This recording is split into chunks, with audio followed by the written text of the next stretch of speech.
Hola, hoy quería hablar un poquito de todo, de la estructura general, de conceptos particulares y quiero hablar para los que están empezando y bueno, servirá también para los que ya lleváis mucho tiempo en esto. A ver, estoy hablando o me voy a referir concretamente a la obra de Luis Felipe Moyano, seudónimo Ninro del Rosario. Escribió muchas obras, pero fundamentalmente tiene dos: El misterio de Belicena Vilca, Fundamentos de la sabiduría hiperbórea. Ninro del Rosario a él se le llama el pontífice, porque nos bajó un conocimiento que no pertenece a este mundo, la circunstancia de su nacimiento, cómo escribió su obra, de todo eso ya se ha hablado mucho. Tardó 20 años la madre en recopilar el material de sus libros, 5.000 libros se leyó y tardó 5 años. Hay que hablar también de su origen extraterrestre, porque la madre fue abducida y sus dos obras principales son Fundamentos de la sabiduría hiperbórea, pero previamente El misterio de Belicena Vilca, que yo digo que es revisionismo histórico, es una novela mágica, es mucho más que revisionismo histórico. Nos cuenta la historia de la humanidad desde tiempos inmemoriales hasta nuestros días, pero no de una manera convencional. Es otra historia. Esa es la primera obra que hay que leer y luego están los fundamentos.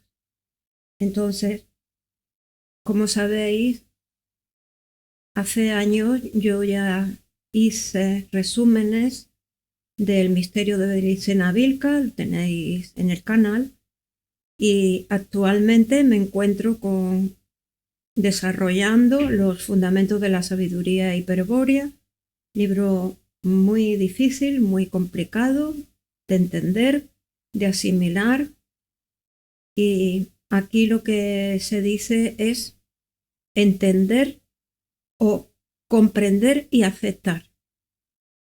No todo el mundo lo comprende, no todo el mundo lo acepta. Entonces, es una obra que no es para todo el mundo, pero si consideráis que es para vosotros, pues este vídeo también es para vosotros. Vamos a ver. Sí, hace unos años hice un vídeo bastante largo explicando lo que es la estructura de los fundamentos y leí, leí todo el índice. Luego leí la primera carta a los elegidos. Pero ahora voy a hacer una revisión de eso, que aquí lo tengo escrito, y también quiero decir que tiene dos partes la metafísica. Tiene los fundamentos. El libro de los fundamentos tiene dos partes. La primera es metafísica, o sea, más allá de la física. Y la segunda, ética noológica. No es espíritu, la ética espiritual. Bien.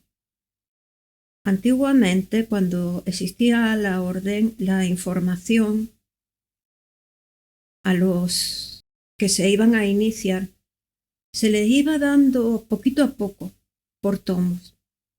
¿Esto qué quiere decir? Que cada tomo es un mundo, es de una profundidad increíble y que hay que tomarse su tiempo. En un momento dije que esto es como una carrera universitaria, que mínimo hay que estar los 5 cursos. Por eso os digo que para meterse en esto hay que tener muchísima paciencia, muchísima voluntad, estudiar, pero lo que recibimos a cambio es mucho, es una sabiduría increíble. Entonces, bueno, voy ya a pasar a hablar un poquito de la estructura, pero un poquito ya con más profundidad. O sea, voy a leer y para eso obviamente me tengo que poner mis gafas. Mira, la metafísica, que es la primera parte de los fundamentos, tiene de páginas hasta la 317 páginas, y actualmente vamos por la 114. O sea, yo en varios meses he hecho como una tercera parte de la metafísica, pero está muy bien explicada.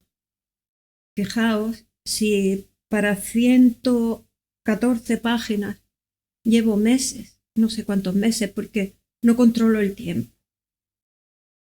Además, yo empecé a abordar la metafísica y no fui poniendo los apartados del libro, tal como vienen en el libro, sino que fui poniéndoles títulos sugerentes o títulos de lo que trataba cada vídeo. Pero que sepáis que van por orden cronológico y que se van abordando todos los apartados y subapartados que se llaman artículos. Voy a leer el índice de la metafísica. Mira, en primer lugar, se habla o es una introducción a la tesis fundamental de la sabiduría hiperbórea. Luego viene que se necesita un modelo analógico del espíritu hiperbóreo. Ese modelo es una esfera. Entonces, bueno, el tercer apartado habla del modelo esfera.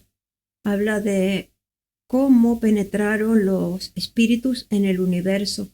Era una esfera con una superficie bilátera, por fuera era rojo, o sea, estaba mostrando su espalda hostil, porque al penetrar en este universo tenía que cubrirse las espaldas, digamos, tergum hostis, espalda hostil, y por dentro había una superficie verde que es gnóstica, sabiduría. Luego, una vez entró en el universo, el espíritu fue revertido y por eso nos encontramos en situación de indefensión. Se trata de volver al espíritu normal. Continuó. El cuarto apartado, la reversión del espíritu produce la desorientación absoluta. Claro, cuando la superficie verde, la gnóstica, queda fuera, estamos desorientados. El quinto, espíritu, esfera, revertido, todo esto ya se ha hecho. Sexto, definición absoluta de la estrategia hiperbórea. 7, traición y encadenamiento espiritual. Esto se produce cuando los espíritus entran en el mundo material y se introducen en el cuerpo del animal hombre que habitaba el planeta. Ahí hubo encadenamiento del espíritu. Continúa con fracción del relato de Kurt von Schiebermann. Aquí está hablando el Führer. Está hablando a un personaje que es Kurt von Schiebermann, que aunque es ficticio, este personaje pudo haber existido. Quizás sea inspiración de algún personaje de las dos serpientes. No puedo hablar de otra manera, ¿vale? Luego, sí, bueno, aquí el Führer le está explicando a Kurt von Schiebermann la estructura del universo y conceptos sobre Dios, sobre el incognoscible, que le dice que es mejor que no se pregunte acerca de eso que es incognoscible, y mucho más. Yo ya lo tengo ahí, no recuerdo qué número de vídeo es. El apartado número 9 es el esquema del universo del 1, o sea, es el esquema del universo.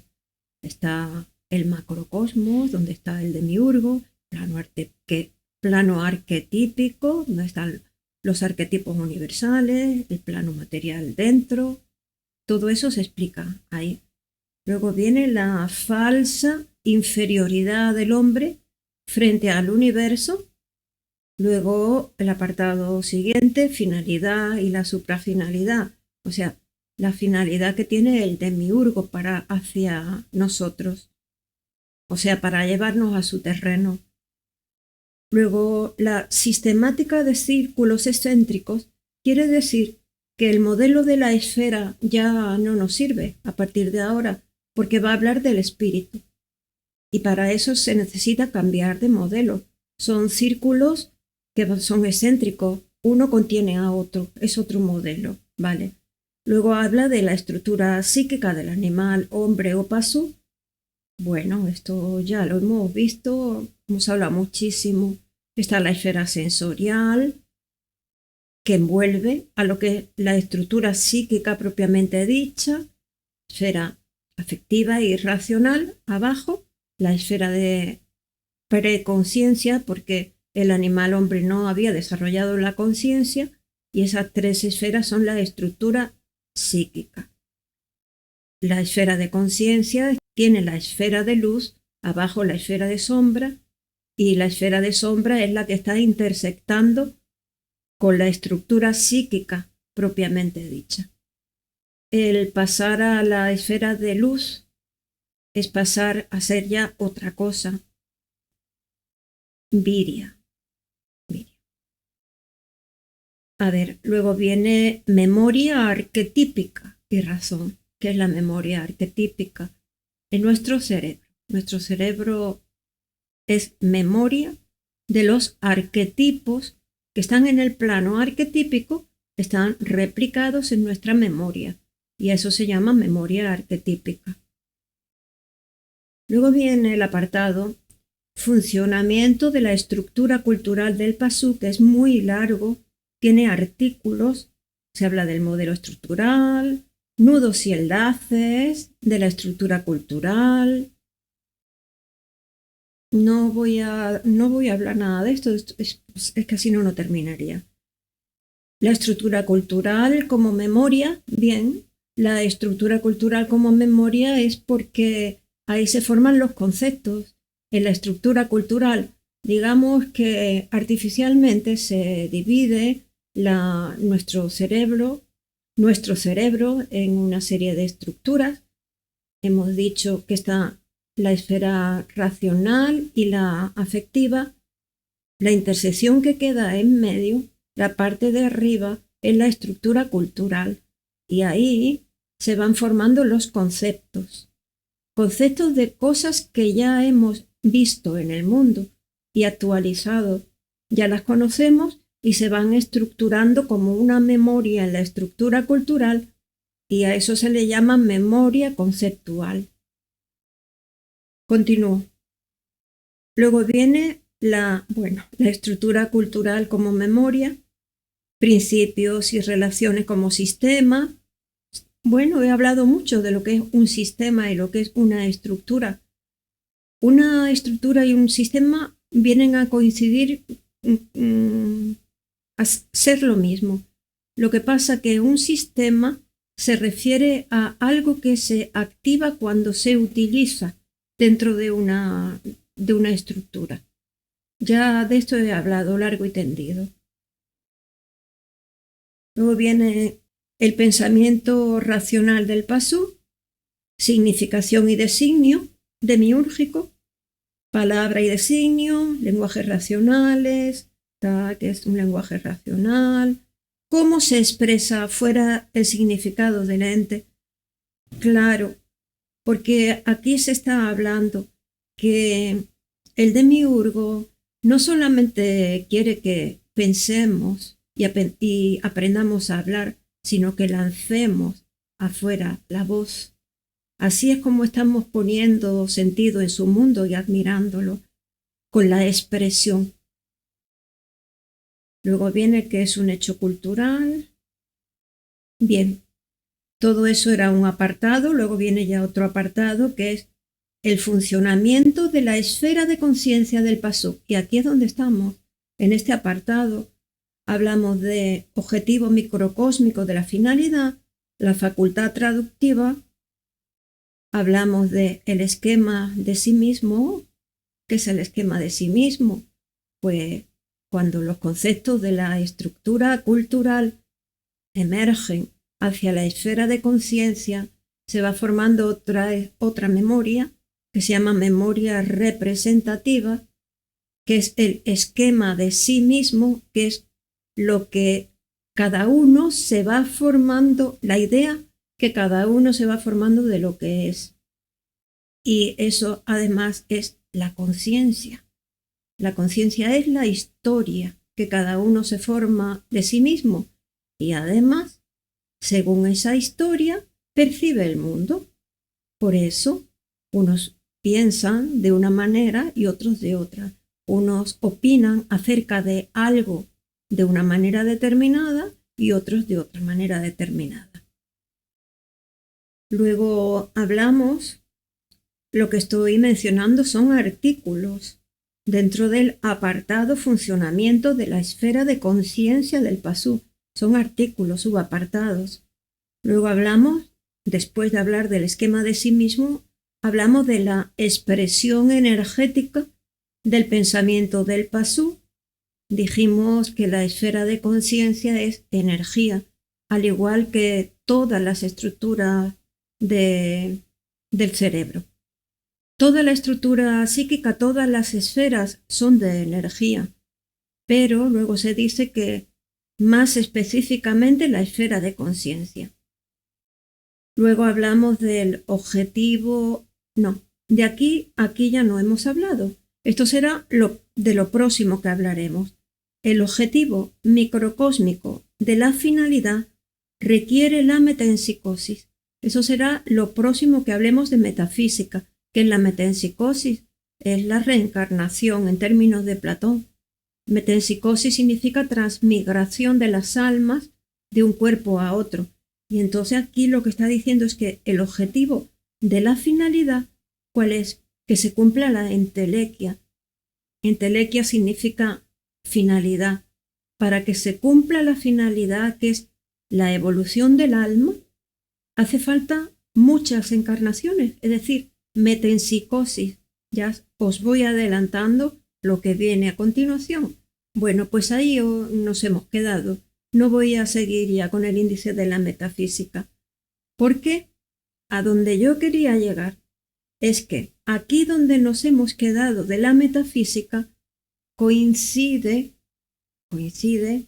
con el último vídeo que hemos visto también del ética noológica, que voy llevando simultáneamente. Entonces, me voy al índice de la ética noológica. La ética noológica, como digo, va por tomos, porque en aquella época se iba dando por tomos. Yo imagino que les daban un tomo para que lo asimilaran, lo entendieran, les diera tiempo de asimilarlo, estudiarlo, comprenderlo, aceptarlo, y luego, si cumplían esos objetivos, les daban el segundo tomo. Opino yo, que me lo corrobore alguien de aquellos tiempos. No porque yo no hubiera vivido en aquellos tiempos, pero yo estoy en España. A mí aquello no me llegó hasta hace unos años. Bien, bueno. Entonces, en los libros actuales no se especifican los tomos. Y yo me tuve que buscar la forma de ver qué páginas coinciden con los tomos. Y os lo voy a decir. Aquí la ética empieza primero con el Día del Espíritu y el despertar del Virya perdido, y luego empieza el primer tomo, que va de la página 317 a 377. Se llama el primer tomo El Virya perdido y el hecho cultural. Eso no lo hemos visto. El segundo tomo se llama El símbolo sagrado del Pasú y va hasta la página, hasta la página 400, no, 488. A ver, el tercer tomo es Memorias microcósmicas y registros macrocósmicos, hasta la página 518. Yo he empezado ahora a partir del cuarto tomo. ¿Por qué? Porque esos 3 primeros tomos no se pueden entender si no se ha terminado la metafísica. Y yo no he terminado con la metafísica, voy por la tercera parte. Una de 3 partes. Entonces, el cuarto tomo, el microcosmos como organismo, es lo que acabo de empezar. Y como he dicho, esto está relacionado con lo último que hemos visto de la metafísica, que no recuerdo, lo dije antes.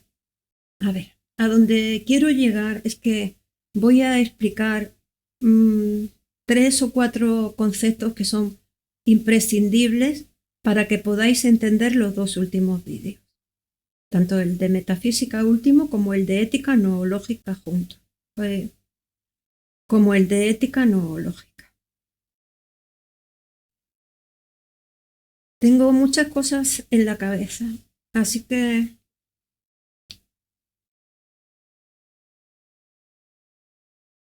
a ver. Bueno, voy a explicar los siguientes conceptos: lo que son los entes externos, entes internos y el macrocosmos. Va todo relacionado, en realidad va todo relacionado, pero ente externo, ente interno, macrocosmo y microcosmo, está todo relacionado. También quiero explicar lo que es un microcosmos potencial y actual, entelequia y proceso entelequial, autonomía microcósmica, y también quería hablar de los chakras, pero no sé si va a ser ya un contenido excesivo, ¿vale? Bueno, entonces, entes. ¿Qué son los entes? Entes son todas las cosas que existen, son entes. Una silla, esa silla que veo ahí atrás, mis gafas son un ente. Un árbol, si salgo a la calle, veré una farola, veré un coche. Si voy a la naturaleza, veré un árbol, veré una flor, veré una montaña. Todo eso son entes, son cosas que tienen una entidad. De hecho, viene de un verbo griego que significa ser, el verbo eimi. Esto es irrelevante, pero viene de ese verbo, y ente significa que está haciendo, algo que está haciendo. Pero no solamente tiene que ser algo físico, puede ser cualquier cosa, un sonido, o sea, todo lo que percibimos a través de nuestros sentidos, vista, oído, olfato, gusto, tacto, es un ente. Vista, todo lo que vemos, que es de lo que normalmente hablamos o entendemos por ente, pero por el oído también. Una melodía, un ruido atronador, trueno, la lluvia, el murmullo de un río, el sonido del mar, y ya me pongo poética, porque esto es tan denso que como no le pongamos un poquito de poesía, oído, olfato, también todo lo que percibimos, un aroma, cuando cocinamos, perfumes, eso también son entes. Todo lo que penetre por nuestro olfato, vista, oído, gusto, olfato, por la boca, lo que comemos, todos los sabores, dulce, salado, todo eso también, por el oído, las melodías, creo que lo he dicho ya. Sí. Bueno, todo lo que entre por nuestros sentidos, todo son entes, porque son entidades que están siendo, son algo. aunque no sean tangibles y palpables. Bueno, esos son entes. ¿Qué son entes externos? Es todo lo que hay en el mundo, llamado macrocosmos. El macrocosmos es todo lo que hay fuera de nosotros, y en el macrocosmos están todos los entes externos. Yo me tengo que poner como ejemplo. Soy un microcosmos. Soy un microcosmos que puedo observar a todos los entes externos, pero yo también soy un ente externo. Lo digo de otra manera. Todo lo que hay en el mundo, incluidas las personas, son entes externos. Pero una persona, además de ser un ente externo, es un microcosmos. ¿Qué diferencia hay una persona que es un como ente externo y como microcosmos? Pues como microcosmos se refiere a la finalidad que tiene. Se refiere a todo el proceso durante todas las vidas. A eso se refiere un ente externo como microcosmos, pero como ente externo se refiere al cuerpo. ¿Me expliqué? Si acaso luego lo repito. He explicado ya lo que es un ente, lo que es un ente externo, todos somos entes externos y todas las cosas son entes externos, pero nosotros también somos microcosmos. Microcosmos por nuestra finalidad, la finalidad de nuestra alma, que se requiere la metempsicosis o reencarnación. Y dentro de nosotros están nuestros órganos del cuerpo. Esos son nuestros entes internos, que se relacionan con el concepto de chakra. Eso quizá lo hable algo al final o lo dejo para otro vídeo, porque esto está resultando ya excesivo, ¿no? De largo. Vale. Ya sabemos lo que es un microcosmos. Es un ente persona que tiene que realizar un proceso de evolución del alma durante muchas encarnaciones. Y esto nos lleva a hablar de microcosmos actual y microcosmos potencial. Es muy sencillo. Un microcosmos potencial, que es algo que está en potencia. Algo que está en potencia. Por ejemplo, yo puedo cantar en potencia, pero no estoy cantando. Puedo cantar, pero no estoy cantando. En potencia. ¿Qué más se puede hacer? Yo puedo salir a la calle en potencia. Yo puedo levantarme en potencia. Puedo caminar en potencia. Todo eso, lo que tenemos y podemos hacer, pero no estamos haciendo, es en potencia. Pues entonces aquí es lo mismo. Microcosmos potencial es cuando el alma en potencia puede alcanzar la entelequia, pero no la ha alcanzado. Eso se llama microcosmos potencial, cuando todavía no ha alcanzado la entelequia del alma, que es entelequia. Es otro término griego que significa perfección. Cuando no ha alcanzado el alma la perfección, se llama microcosmos potencial. ¿Cuándo es actual? Cuando ha conseguido la entelequia, la perfección del alma. Cuando ha pasado por todo el proceso y se ha convertido en un ente autónomo. Pues ya sabemos también lo que es un ente autónomo. Un ente autónomo es aquel microcosmos que ha evolucionado hacia el arquetipo Manu. Concretamente en este Manvantara es el arquetipo Manu. Y bueno, ya hemos dicho que eso lleva varias encarnaciones del microcosmos. Del microcosmos.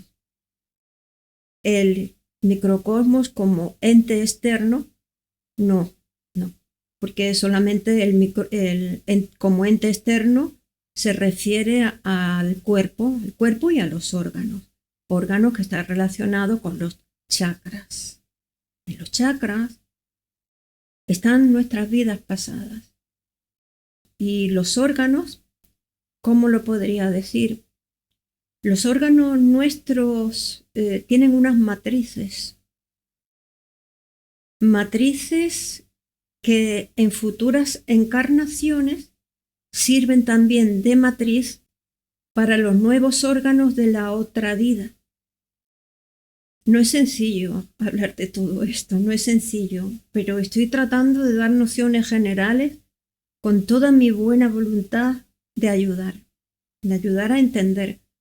Me gusta dar la caña, no el pescado. Por eso trato de explicar conceptos, etimologías, que no es por vanidad, no es vanidad, porque a estas alturas, pero el haber estudiado de joven latín y griego me ha dado un vocabulario etimológico que me ayuda muchísimo, me facilita muchísimo la lectura de los fundamentos. No tengo que estar recurriendo continuamente a un diccionario y por las etimologías voy comprendiendo los términos. Entonces todo esto, yo no me quiero ir de este mundo sin haber ayudado. ¿Por qué? Pues porque tengo ese conocimiento, absolutamente sin vanidad. Ya lo sabéis, quienes me estáis conociendo y quienes me conocen, ¿vale? Bueno, iba por microcosmos potencial, que es el microcosmos que está en potencia, que todavía no ha conseguido la entelequia o la finalidad o pasar por todo el proceso. Vale. Proceso entelequial se llama. Entonces, bueno, cuando el alma del microcosmos alcanza la perfección final o entelequia, se le llama microcosmos actual. Y cuando todavía está en potencia, se le llama microcosmos potencial. Y esto nos lleva a entelequia, que bueno, ya prácticamente lo he dicho. La entelequia es perfección. Eso es lo que significa la palabra entelequia. La perfección del alma, después de muchas encarnaciones. Proceso entelequial, el proceso o desenvolvimiento de un ente desde el arquetipo hasta la perfección del alma. A eso se le llama proceso entelequial.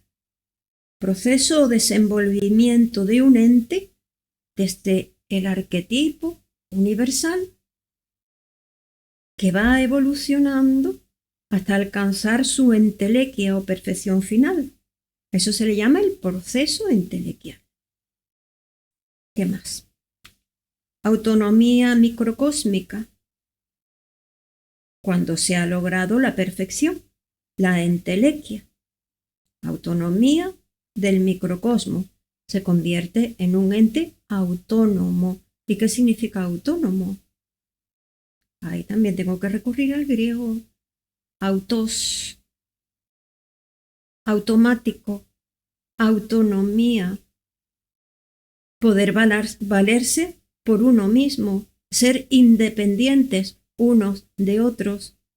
Entonces, bueno, cuando el microcosmo es un ser independiente, autónomo, que puede valerse por sí mismo, ha alcanzado la autonomía microcósmica, que se ha adaptado al arquetipo Manu en este Manvantara. El demiurgo quiere que alcancemos la autonomía óntica, que seamos seres autónomos. ¿Y para qué? Por la división, para que desarrollemos también creemos el esquema de sí mismo, o sea, cada uno una historia personal, cada uno un argumento, Es como que ha creado un argumento para cada persona y esos argumentos van formando las historias diferentes. Yo tengo mi historia desde que nací hasta ahora. Tú tienes tu historia desde que naciste con todas tus experiencias. Has ido formando tu historia. A eso se le llama esquema de sí mismo y también se le llama conciencia. La conciencia es la historia que cada uno se va formando de uno mismo por separado. Tu historia es distinta de mi historia y la de aquel, pero da igual, son historias, son como novelas. Se podía hacer películas de la historia de cada uno. ¿Y para qué quiere el demiurgo que cada uno tenga su historia? ¿Para qué quiere el demiurgo que desarrollemos la conciencia? Porque así cada uno puede poner sentido en su obra, como se dice, ser postor de sentido de la obra del demiurgo. Esa es la finalidad que tiene el demiurgo. Y aquí viene algo muy interesante. ¿Cuándo se desarrolla la conciencia, concretamente? ¿Cuándo se pasa de preconciencia a conciencia? Cuando nos hibridan, cuando los siddhas hacen ingeniería genética con el animal hombre o pasú, además de aparearse con él. Entonces ellos introducen el espíritu en el cuerpo-alma del pasú. Ese momento marca el nacimiento de la conciencia.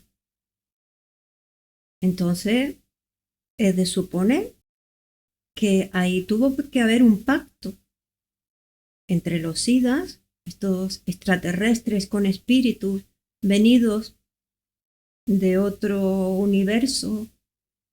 No se sabe de dónde vinieron realmente. Se dice que vinieron de Venus, que vinieron del origen. Lo que se sabe es que unos seres que vinieron de no se sabe dónde, se hibridó con el animal hombre muy primitivo, que no tenía para nada desarrollada su conciencia, y en el momento de la hibridación se forma o se pasa de la preconciencia que ellos tenían a la conciencia. Y con esto creo que he dado una idea general de bastantes cosas. Iba a hablar de los chakras, pero bueno, básicamente he dicho algo. Ya quizá haga otro pequeño vídeo donde hable concretamente de los chakras y me extienda un poco más. Los chakras son un tema muy delicado. Mejor no tocarlos, dejarlos tranquilos, porque ahí están impresas nuestras otras vidas. Si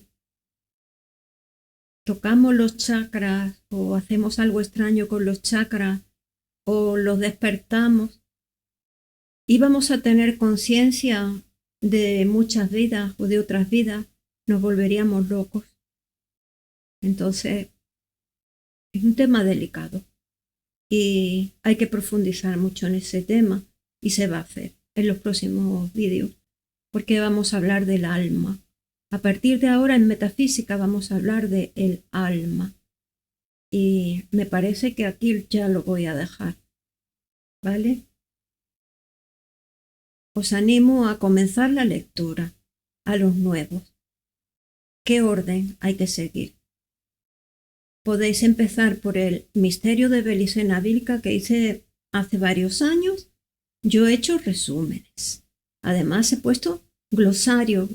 Glosarios es explicar las palabras que van a salir como un diccionario. Es un glosario para que luego por vosotros podáis entender la lectura.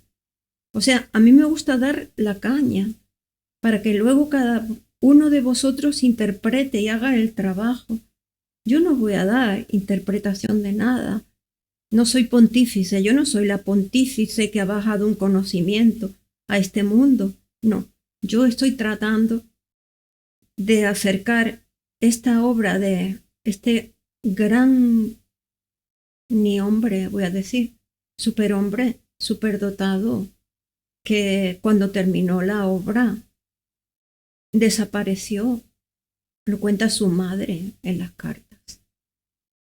Vino prácticamente a bajarnos, a hacer de puente, de un conocimiento metafísico muy abstracto, bajarlo a este plano. Y yo aquí estoy, pues, tratando de acercarlo y hacerlo más accesible para que esta obra se divulgue, se entienda, se comprenda y se acepte. Quien quiera aceptarla, yo la acepto. Pero cada uno, como dije al principio, claro, aquí no está todo. Por supuesto que todos estos conocimientos se pueden ir complementando con otras lecturas, pero básicamente está El misterio de Belicena Vilca, que acabo de hablar de esta obra, novela mágica y muy mágica, porque va despertando la mine. Bueno, luego viene, después de la novela mágica, vienen los fundamentos, ya he dicho, metafísica y luego ética noológica. Hay que estudiar, aquí sí hay que estudiar. En El misterio de Belicena Vilca se puede leer, bien, se puede leer, es historia, tampoco es fácil de leer, pero se puede leer. Pero los fundamentos hay que abordarlos con razonamientos. Además se dice en el libro, esto de leer. ¿Cuántas veces lo he dicho? No se puede, no se puede. Leer y leer sin entender los fundamentos. Siempre digo el mismo ejemplo. Estructura, sistema y todos los conceptos que acabo de explicar, ¿cómo los vais a entender? Leyendo. Si pensáis que la estructura cultural es un supermercado, ¿cómo vais a seguir leyendo? Si no sabéis que autonomía óntica es lo que el demiurgo quiere para nosotros, porque a veces se empieza a hablar de conceptos, pero se pregunta uno, vale, esto significa esto, pero ¿esto es lo que el demiurgo quiere para nosotros o es el objetivo a alcanzar? Hay que estudiar, hay que estudiar. Y por eso digo que quizá por eso antiguamente lo daban por tomos, los fundamentos. Ya me despedí antes, ¿no? ¿Vale? Pues nada, me vuelvo a despedir. Mando un fuerte abrazo a todos y mucha fuerza para seguir con este estudio. Quien quiera, quien no quiera es libre y no pasa absolutamente nada, pero absolutamente nada. Incluso yo a veces me digo, me gustaría no haberme topado con esto, pero si me he topado con esto es porque estaba decidido en otra vida. Eso es lo que se suele decir, lo que suelo escuchar yo de las personas veteranas, que cuando te llega la metafísica y la ética noológica, cuando te llega esta obra, es porque ya lo habíamos elegido en otras vidas. Hasta el próximo día. Un abrazo a todos y sacad fuerzas, siempre, sobre todo en la adversidad, que es cuando es más difícil. Ahí es donde os tenéis que demostrar a vosotros mismos. Mirad, son las 5 o 6 de la madrugada y cuando no tienes un jefe ni nadie que te azuse, ni un padre ni una madre a estas edades, nadie nos va a azuzar, pues uno mismo tiene que hacer de padre y madre y decirte, venga, disciplina. Ahí lo dejo. Me despido. Hasta el próximo día.